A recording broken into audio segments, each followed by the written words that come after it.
Brr from the Lame Cat Ranchers. Yes, well, I understand completely. I'm glad too, Rochelle. I'm glad that I didn't. I'm not. If I had needed help, I probably would have come to you and said, "Hey, can you help me cheat on this exam or something?" And you would have said, "No, no, Bill. I'm up. I'm an upstanding citizen. I just like to hang around for Tuesday, Tuesday, Tuesday, the day that time forgot." That's right, people. Hanging out on a Tuesday night. 168 hours in the week. You spend one of them doing a little poetry thing. You still got 167 hours of quality living to do. So why not? Yeah. You know what I'm saying? I think you do. Oh, that's the logo from the old radio station I used to work at, KOZI Radio Lake Chelan. Cozy.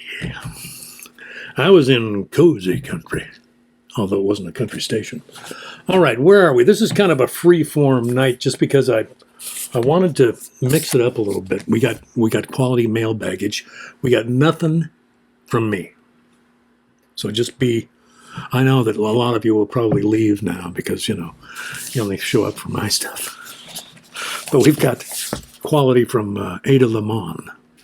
We're going to start with some Ada Limon, then we'll go to the mailbag. Ada Limon, The Hurting Kind, is her new book. She is our current poet laureate here in the United States. She just took over from Joy Harjo. I think it was in September sometime when the transition, the passing of the torch, if you will, occurred back east there where those kind of things happen. Well, that happens around the treehouse here. We're just hanging out, reading Ada Limon's poetry. So I got two Ada Limons for you. This first one is called In the Shadow. The wild pansy shoves its persistent face beneath the hackberry's shade, true plum and gold. With the alternate names Johnny Jump Up, Heart's Ease, and my favorite, Love in Idleness. I bow closer to the new face. I am always superimposing a face on flowers. I call the violet Moon Vinca the choir.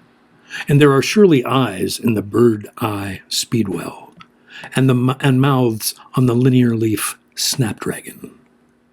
It is what we do in order to care for things, make them ourselves, our elders, our beloveds, our unborn. But perhaps that is a lazy kind of love. Why can't I just love the flower for being a flower? How many flowers have I yanked to puppet, as if it was easy for the world to make flowers? Ada Limon. Once again, In the Shadow. The wild pansy shoves its persistent face beneath the hackberry's shade, true plum and gold, with the alternate names Johnny Jump Up, Heart's Ease, or my favorite, Love in Idleness. I bow closer to the new face. I am always superimposing a face on flowers. I call the violet Moon Vinca the choir. And there are surely eyes in the bird eye speedwell, and mouths in the linear leaf snapdragon. It is what we do in order to care for things, make them ourselves, our elders, our beloveds, our unborn. But perhaps that is a lazy kind of love. Why can't I just love the flower for being a flower? How many flowers have I yanked to puppet, as if it was easy for the world to make flowers? I really find that interesting. Yanked to puppet. Like when you pick a flower, you turn it into a hand puppet, Yeah. How many flowers have I yanked to puppet, as if it was easy for the world to make flowers? Yeah, that's an interesting thought. Worth a poem, This next one is a prose poem, which, if you don't know, is something that's written more like this than like this. This is a prose poem called Forsythia, also by Ada Limon. See if you can tell the difference. At the cabin in Snug Hollow near McSwain Branch Creek, just spring. All the animals are out, and my beloved and I are lying in bed in a soft silence. We are talking about how we carry so many people with us wherever we go, how even when simply living, these unearned moments are a tribute to the dead. We are both expecting to hear an owl as the night deepens. All afternoon from the porch, we watched an eastern towhee furiously build her nest in the untamed forsythia with its yellow spilling out into the horizon. I told him that the way I remember the name forsythia is that when my stepmother, Cynthia, was dying that last week, she said lucidly but mysteriously, "More yellow." And I thought, yes, more yellow, and nodded because I agreed. Of course, more yellow. And so now in my head, when I see the yellow tangle, I say, forsythia, forsythia, forsythia, forsythia, more yellow. It is right now, and the owl never comes. Only more of the night and what repeats in the night. I just think that's fantastic. How do people do that? See, this is the thing. This is what's the endless fascination for me about poetry. How does she do that? How does she make me feel the things she makes me feel just with words on a piece of paper? Sometimes it doesn't seem fair. It doesn't seem right. You know? Mailbag, people. Mailbag. Yes. It was fairly hefty this week. Beginning with our own Holly Tuttle, who's here in the house. There's John Gorski. He made a contribution. There's Finn Livingston. Rick Lewis is here. 18 inches of snow at Rick's house. Yeah, you got me beat, Rick. We've got about probably on the tops of the cars, there's probably about a half an inch of slush. It's pretty wet. Pretty big flakes. So, you know what that means. All right, mailbag. Holly Tuttle. Holly Tuttle was the first one in the mailbag this week, and she sent some E.E. Cummings for me to read, for me to wrangle and read. The lame cat wrangler figured, let's let Bill wrangle some E.E. Cummings. And it caused me to go to my shelves, to a part of my shelves that I probably haven't looked at in many, many years. Where did I put it? I didn't even do the... Oh, there it is. Hold on. Wait a minute. Where did I put the... You know.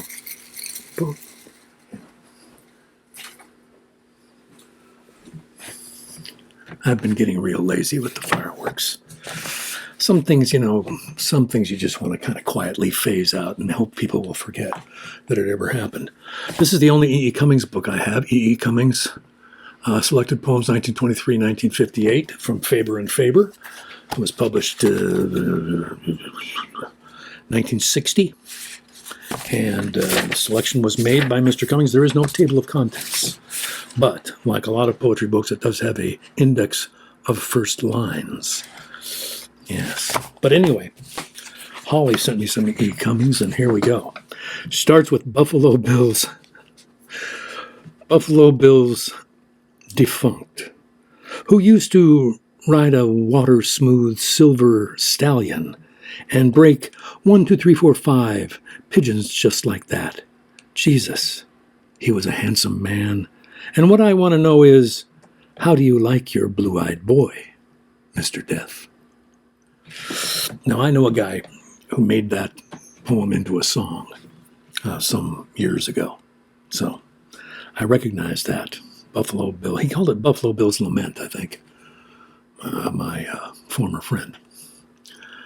Lori Trout, here or not, the Lori Trout commemorative shot cannot wait another moment. Not even another nanosecond.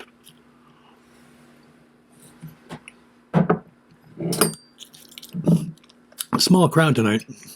Well, we got Buffalo Bills by E.E. Cummings. Buffalo Bill's defunct, who used to ride a water-smooth silver stallion and break 1, 2, 3, 4, 5 pigeons just like that. Jesus, he was a handsome man. And what I want to know is, how do you like your blue-eyed boy, Mr. Death?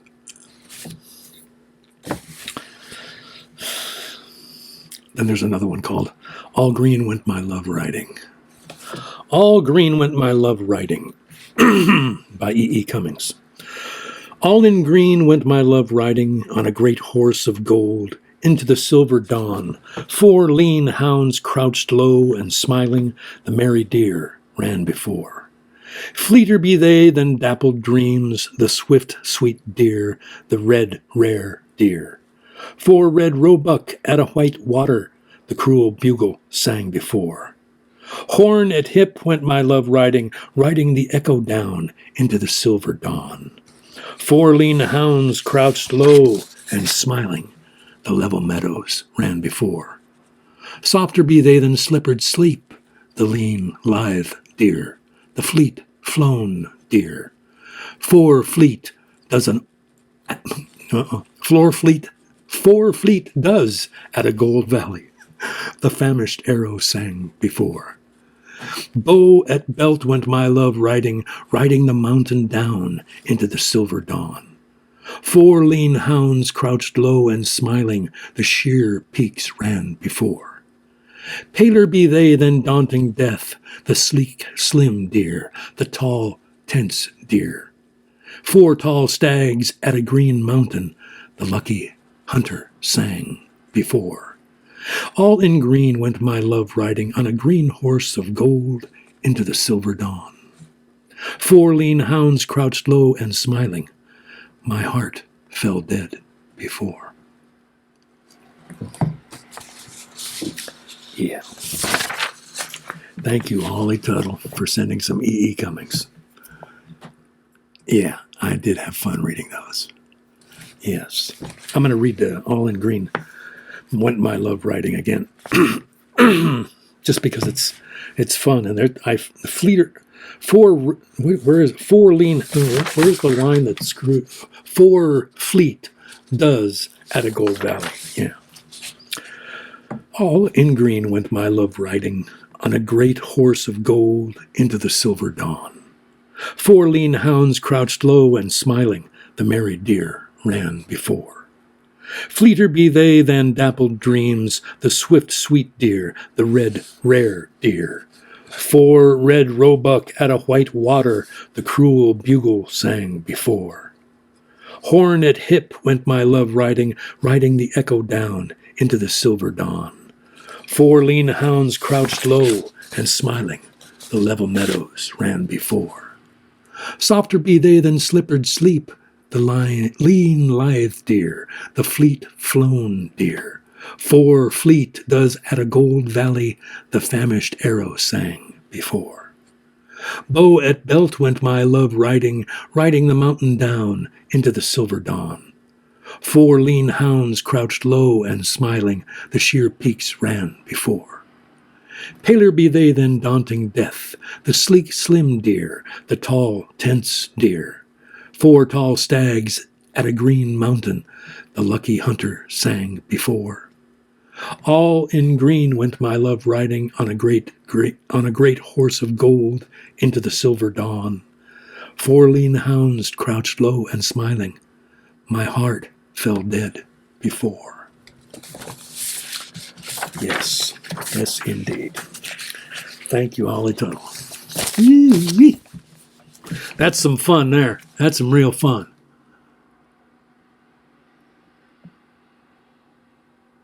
Katrina, I'm just reading your note. Yeah. Spokane has gotten some. My friend the big guy is in Spokane. They got snow up there. John Gorski. Wait a minute. What am I doing? Give me just a second here. Sorry. Got to go to my alternate computer here because I didn't print. There we go. Here are poems I wrote about Krista Casey. This is what John Gorski said. One is about a visit to Krista's apartment in 2007 and inspired from some lines that popped into my head one morning 4 years after her death. There are 3 or 4 others, but I think these are the best. Yes. Okay. All right. So he sent actually more than just a couple. He sent 1, 2, 3, 4 poems, and I'd like to read them all because I like John Gorski's poetry. Anyway, I've been really enjoying his book called November Adrenaline. Selected Poems 2000 to 2018 by John W. Gorski. Look at this, it's published. It's a real book by a real publisher, and this guy's in the room with us tonight. This guy's here. This guy. Yeah. I feel privileged to have you here, John. Yeah. Okay, here we go. So these are poems that he wrote about Krista Casey, who we were visiting with last week. Remember? Rules for Walking Out. I may read a couple more of these babies too tonight, since I'm just a kind of a scatterbrain tonight, but I'm surrounded by poetry. So if I reach over here, I'm going to find something I want. If I reach over here, I'm going to find something I want. If I reach in here, I'm going to find a bunch of people that I want to hang out with on Tuesday nights. You have no idea how important, how medicinal this hour is for me, especially right now in my life. Okay. At Krista's Apartment by John Gorski. An alto saxophone calls like a sonorous seabird somewhere above the ocean at Santa Monica. The evening waters shine like darkening red liquor and roll out satin to the brain's feel as I begin to slowly reel in Krista's apartment. From her computer, Southern California harmonies rise in twilight architectures, while Ricky Lee Jones moans coolly over the jazz changes of the sea. Northwest overcast seeps August light through the windows of her brick building, casting Flemish shadows. We talk and laugh between intermittent veils of smoke as we survey her paintings, ringing the pallid walls. I find my eye stopping on one of Harvey Goldner in black, like a Munch bohemian, with December in his vision and ice upon his lips. In the next picture, he's outlined in skeletal white, suffused in a death blue cloud, his hat lowered over his sight, watching an invisible light. Yeah, just going to run through these once. So if you want to hear them again, you just got to replay the video later on. You know, all these videos sit here on Facebook. You scroll back, or you can go to the my YouTube channel. I've been archiving them there too. Why? I don't know. Why not? It's supposed to be what I do. Sunday afternoon at Krista's. The gutters mirror the liquid sky as I walk into an afternoon where tar-black puddles drift by. I'm leaving Krista's apartment where I felt my body in 2 dimensions and the wonder of a milky aura exhaling from my skin. Her cluttered coffee table spun my mind back to living rooms from the early 60s, as the computer in the background played a scratchy trumpet solo by Louis Armstrong. Later, the lazy guitar chords of an alt-country song filled the hazy air with a ghost, mimicking the voice of Hank Williams. Krista spoke of people from her past, the agate blue eyes of her stare honed by 55 years of schizoid anxiety. Suddenly, I saw her as a young woman with a pensive Celtic face, her long hair pulled back in a mahogany ponytail in the pale yellow electric light. These scenes came back on the number 74 when I felt paranoid about the fluorescent passengers as we rode by Lake Union, where the boats of marinas stuttered on its gray surface. I'm going to read that last stanza again. These scenes came back on the number 74 when I felt paranoid about the fluorescent passengers as we rode by Lake Union, where the boats of marinas stuttered on its gray surface. I just love them. These are chewy words, John. Chewy. Yeah. I love the chewiness of them. I know he didn't want me to read all of them. He said I should pick a couple. But I like them all, so I'm going to read them all.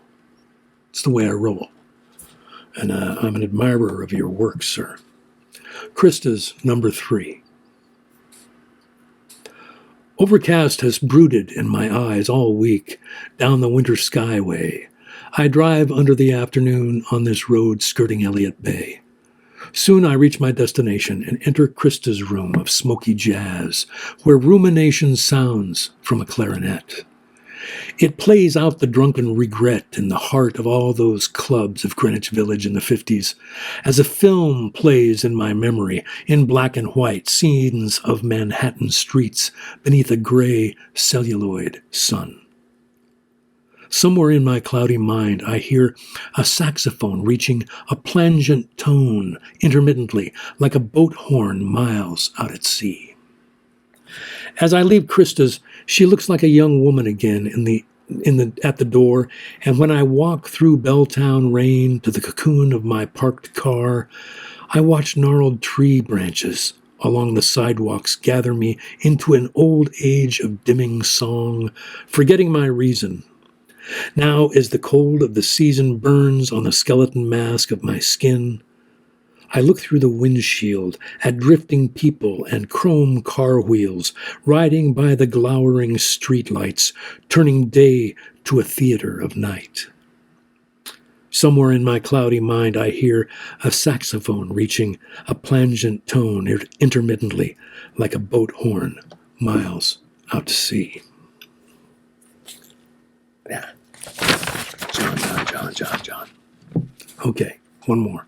From Mr. Gorski. Krista. Riding the number 5 down the graphite tones of 3rd Avenue asphalt, under an evening of Belltown overcast, I think of Krista blocks away, working on a poem or reading The Owl in the Mask of a Dreamer, songs pouring incessantly from the computer. Her balsam-colored fedora with black hat band crowns a high ledge of books. A crowd of boots and shoes spills from a closet onto the floor. Varmint, her domestic short hair, meows at her feet to be taken into her lap and petted. I see Krista there in her room in a chiaroscuro of air, gray with smoke from her cigarette. She rests in a ragged second-hand chair, listening to my troubles, her face a harrowed mirror of the dark storms crackling from the circuits of her brain, broadcasting malevolent voices. Amid the pale walls of her room at the VA hospital, she hands me a photo album of her and friends as teenagers, camping on beaches south of San Francisco under faded blue Kodak skies. She is happy then, in a maroon and beige polo shirt, chestnut hair hanging past her shoulders, her face alabaster and unclouded before the voices stole her smile.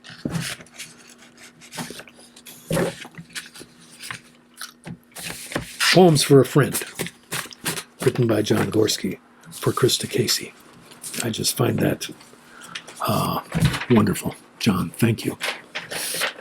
It's the hand, ladies and gentlemen. The hand gracefully enters the scene, bringing us messages from the front.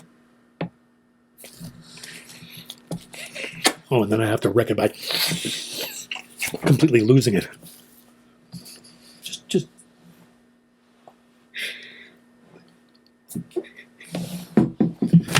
Well, you know, the hand can be tempered. I can be overly exuberant. Let's say I sometimes go a bit too far. I know there's probably several people out there who would attest to that. Thanks, Ma. It's lovely out there watching the snow fall. The hand didn't want to get up out of the warm blanket. Sigh. Okay, I understand that. See, the hand is in the bedroom during the show, and our bedroom, we leave the bedroom window open because we like it cool in there at night. And boy, it's nice and cool in there right now, where the hand hangs out. But hey, what are you going to do, you know? We got John Gorski in the house. We got Katrina Knight in the house. We got Lori Trout is here. Oh, Lori. Rochelle. I can't believe Rochelle. You are such a wonderful person. John Gorski. You're welcome, sir. Well, no, we're not snowed in, Lori. Well, It doesn't take much to snow us in here at the treehouse because we've got this driveway. No, Lori, have you ever seen our driveway? It slopes downhill, and then you have to turn on the downhill to get into the garage. And you get some snow on there. There have been problems in the past. I'm hopeful that tomorrow won't be a problem because I have to work tomorrow. Wait a minute. Is that Mark? Did I see Mark Eiler? Mark Eiler's in the house. Mark Eiler. Welcome, sir. Welcome, Mark Eiler. Look at this, Mark. I'm my own TV station. That's right.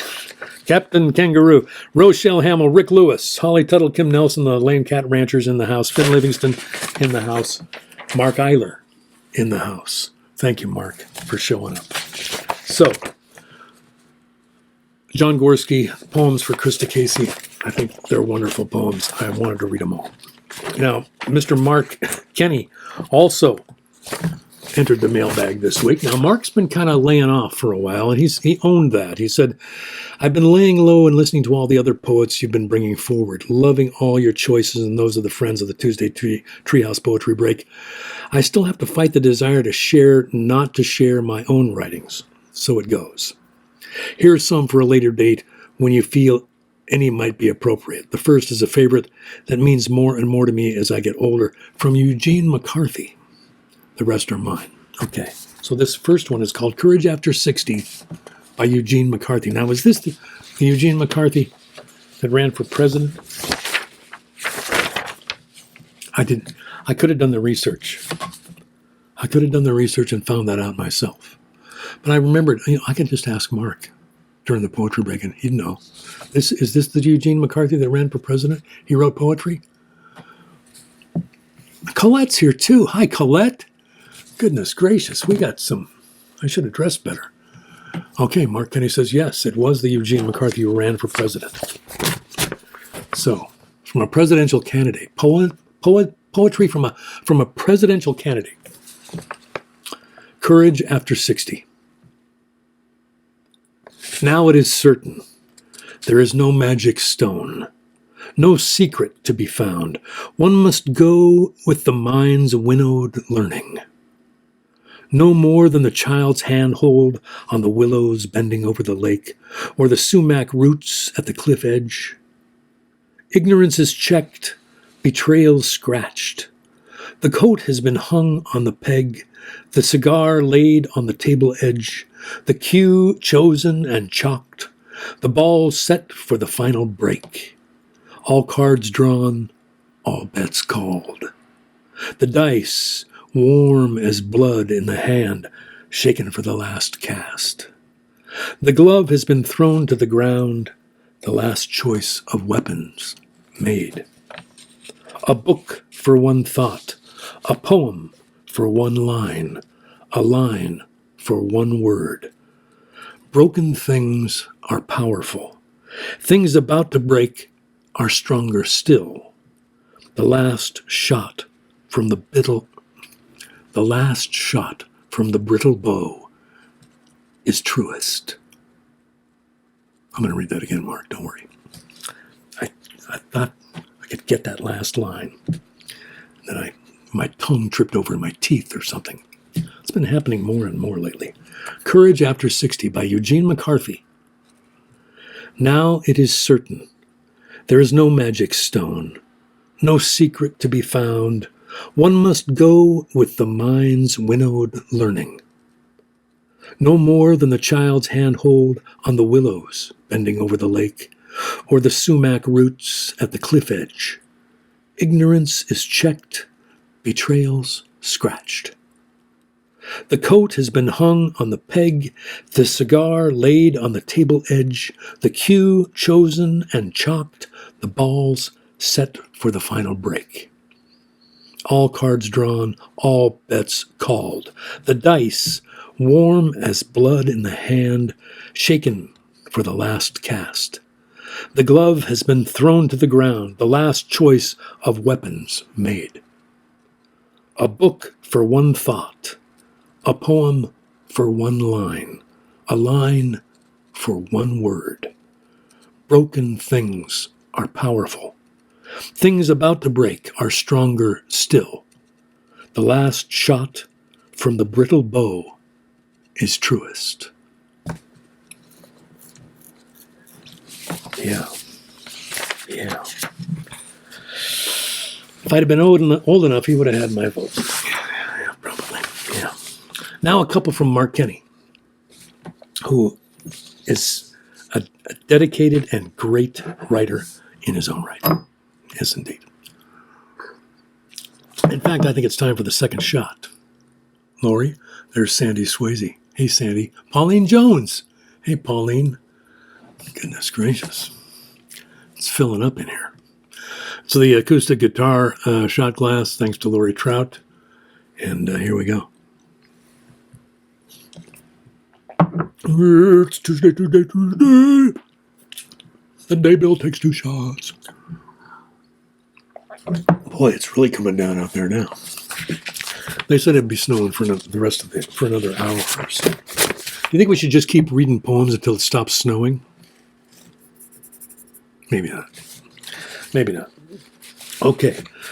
2 by Mark Kenney now. Both of them, I think, are kind of like dreams. There's one's called Dreams of Winter, but this one has a little note on it. It says Dream Time, 2:20 a.m. Then the poem, Sarah, Blind and Wise. Sarah, blind and wise. She ran her gentle fingertips lightly across my face and features, tracing lines like a diviner, as if to find some subtle, hidden clue to unlock the history, my history, as written in bone and skin and sinew, folds and fat and wrinkles. You read too much and always strain to look too deeply. Need better glasses. Your eyebrows show character that struggles to be seen. So many tears have come. You've been hurt over and over again. I have never felt lips like yours. Who did this to you? Is it hard for you to smile? Your nose, it's like a punching bag, and your cheekbones are all Irish. She laughed as she said this, as did I. You are an upright man with so many worries, so many cares and regrets, and too much grief. I wonder what would happen if I could take it all away. Would you simply fill up your life with more of the same? We are not one skin, but we could be if you wanted to.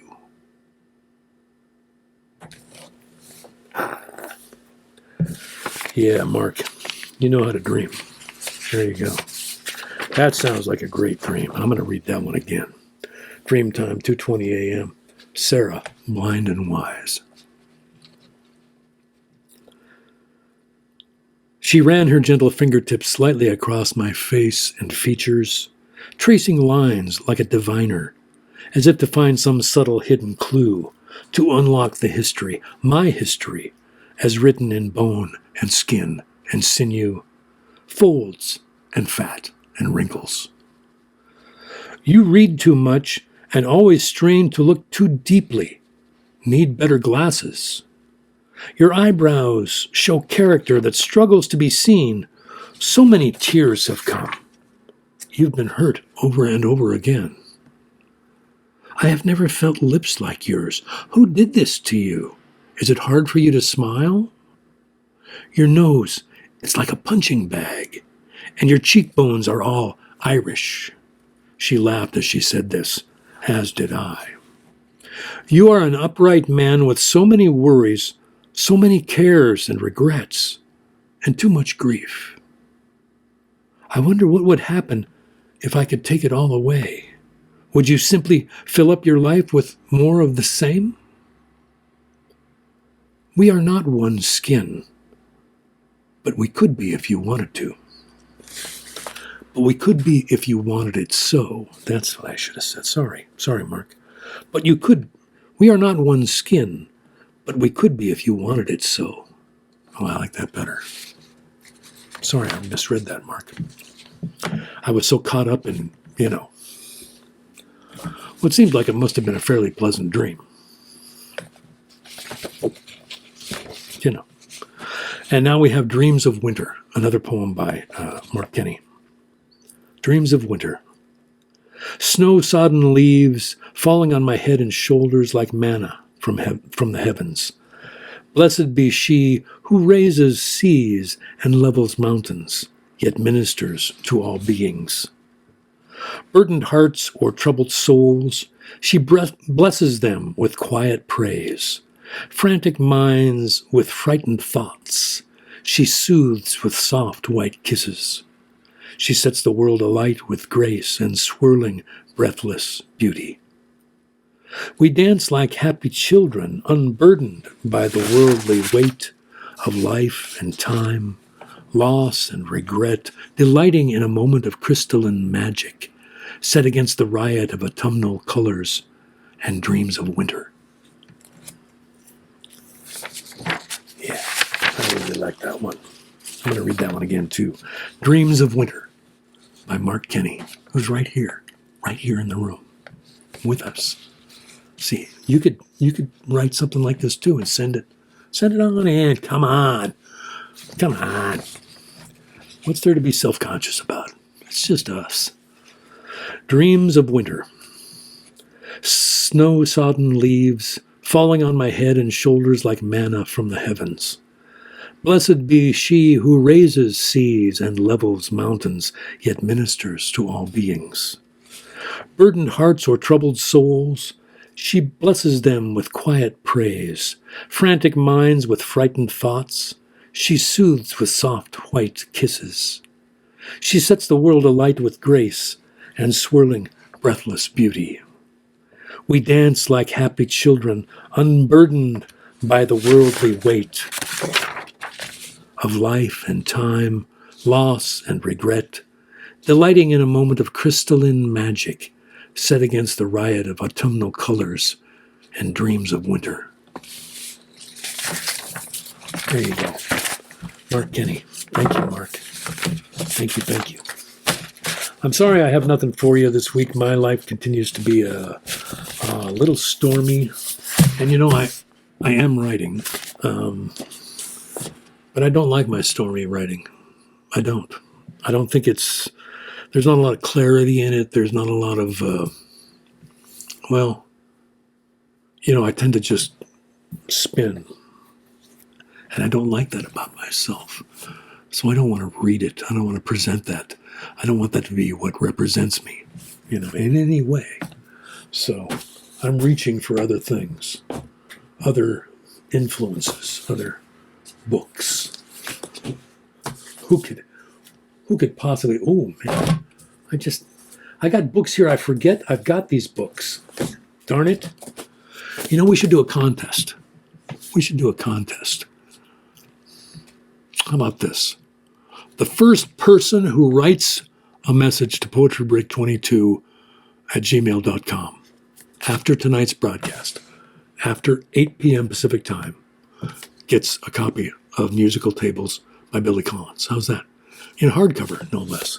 I ended up with 2 copies of it. I forgot, because I watched the Billy Collins live stream. I don't know how often he's still doing it. I don't catch it all the time. But during the pandemic, he was doing like 3 of these a week. They were only supposed to be like a half an hour. He'd go to 40 minutes and stuff like that. Reading poetry, just like this. This is where I got the idea. I thought I could do that on a small local level because I didn't think I could play the guitar anymore.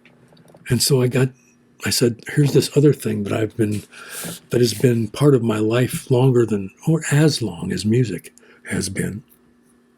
I should work on that for a while. That's how this got started. And now I'm playing the guitar again because I figured out a different way to do it. But I'm not doing it like I used to, and I probably won't just because it's hard. It's harder. But I am playing on Thursday night this week back at the C&P Coffee Company in West Seattle with one of my dearest friends, Amy Reed, who is an absolute delight. She is, bar none, one of the finest songwriters I have ever known, in that she has a particular space that she occupies in her writing that is uniquely her own. And for me, that's the ballgame right there. As far as I'm concerned, you find your own voice and you just put it out there. And that's what Amy has done. And I admire her, and I can't wait, because she's just a delightful person. She's bubbly and fun. And I can't wait. Amy, if you're out there, thank you for being my friend, for agreeing to still be my friend after all the weirdness. Whatever weirdness there's been. I'm sure there's been some. We've been friends for almost 40 years. There's probably been some weirdness. The Code of the West. So I'm going to read a couple of these. I know I read this one before, but I just love it so much I want to start with it. The Code of the West. Say what you want about me, but leave the horse I rode in on out of it. Remember, these are little short poems, musical tables, it's called. It's Billy Collins' brand new book. Breaking up. Like the nomadic dollar I pass to the cashier, behind the register, you are off to other hands. It's these little nuggets, like this one. The Sociologist, it's called. I wandered lonely as a crowd.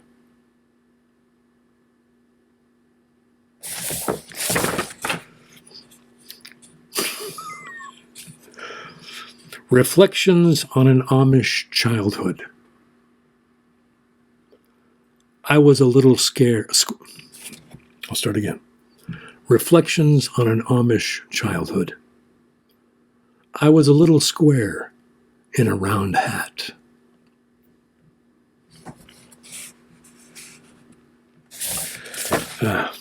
Billy Collins. Night Sky. That sounds familiar.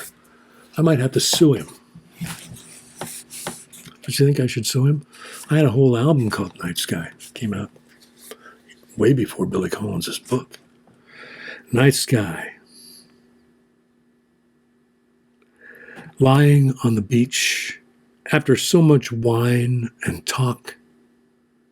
Dippers everywhere. Night Sky.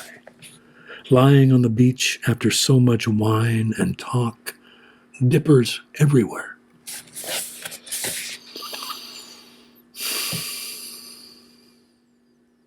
Ooh, used book, this is called. Used book. I turn a page someone dog-eared, like the bent ear of a dog who's still lost.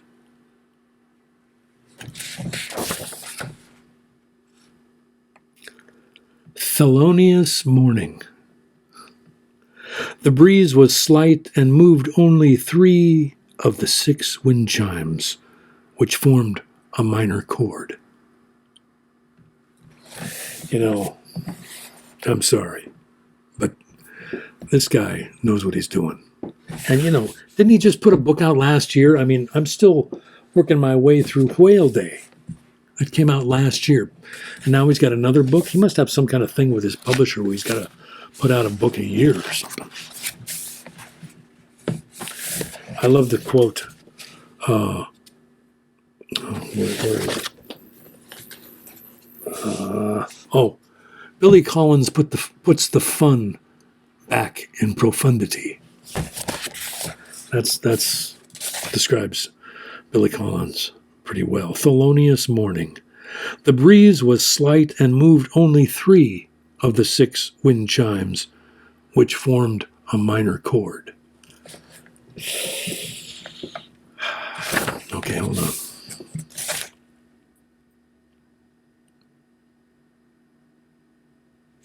Nope.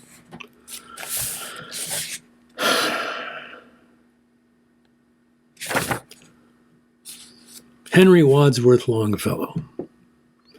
Trouble was not his middle name.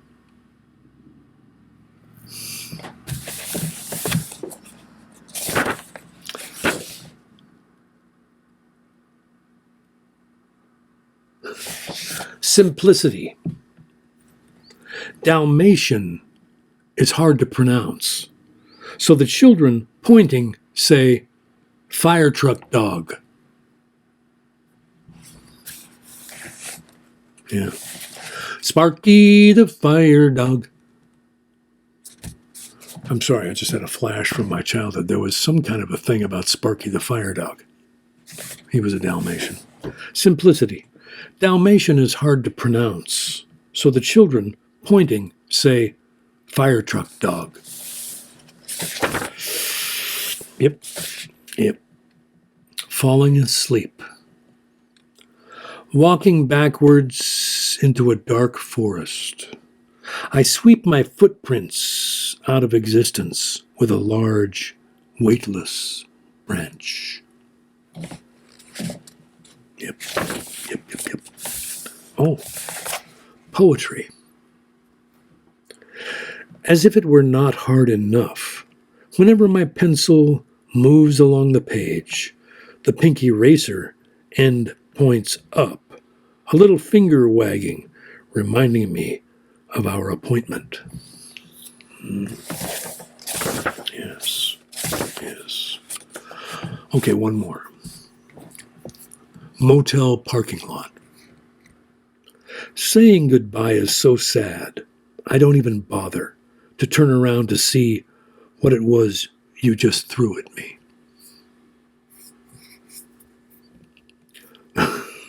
Motel parking lot. Saying goodbye is so sad, I don't even bother to turn around and see what it was you just threw at me. That might not be the best place to leave it.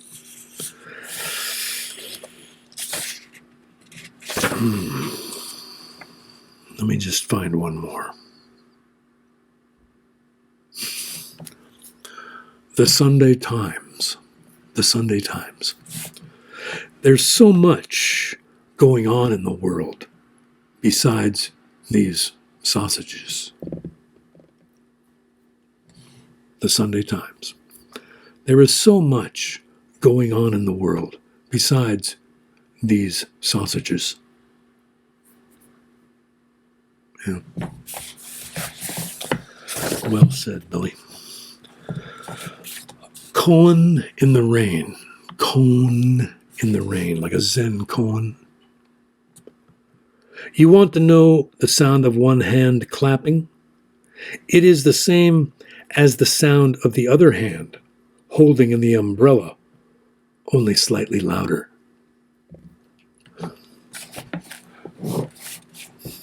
Koan in the rain. You want to know the sound of one hand clapping? It's the same as the sound of the other hand holding the umbrella, only slightly louder. There you have it, friends. So, musical tables up for grabs. I got 2 copies. I will send it. I will pay the postage. So, I will contact you if you're the first one, and I'll say, hey, you're the winner. Give me a mailing address. It'll all be done on Gmail. It'll all be private. So I'm not going to be like sharing your mailing address. And I will send you this hardcover copy of Billy Collins' musical tables. I'll stick one of my poems in here too, as an extra special thing. Wow, what a collector's item. Whoa. In the meantime, have a poetic week. The snow is nearly stopped now. It really is. It's lightened up considerably. It looks more like freezing rain now. The drops seem heavier and somehow more hostile. Hostile snowflakes. Let me write that down real quick here. It's a good first line for something. Hostile snowflakes. Hostile snowflakes. That's what you guys should be doing too. Write down these little nuggets of whatever that occur to you. That's probably what Billy Collins does. Although I couldn't say for sure, because I have no idea how Billy Collins does what he does. How any of these people do what they do. All I know is I'm not doing it right now. Right? But I hope to again. And if you have any desire to become a famous poet, this right here is not the place to start. There are probably much better places to start. But, you know, if you just want to get over some nervousness around it, send it here. If you don't want me to read it on the poetry break, that's okay, I won't. But I would love to just have some interaction. I've got interaction going with Mark and with John and with Holly and a few other people. And I love it. And I want more of it. Please. Okay? All right, then. We're going to do this again next week. I don't see any reason why not. It's just 1 hour out of 168. We ought to be able to manage that, don't you think? All right. Take care of each other. Hope there's not too much snow where you are. If there is, hey, I got a shovel down in the garage. You want to borrow it? Give me a call. Good night, everybody.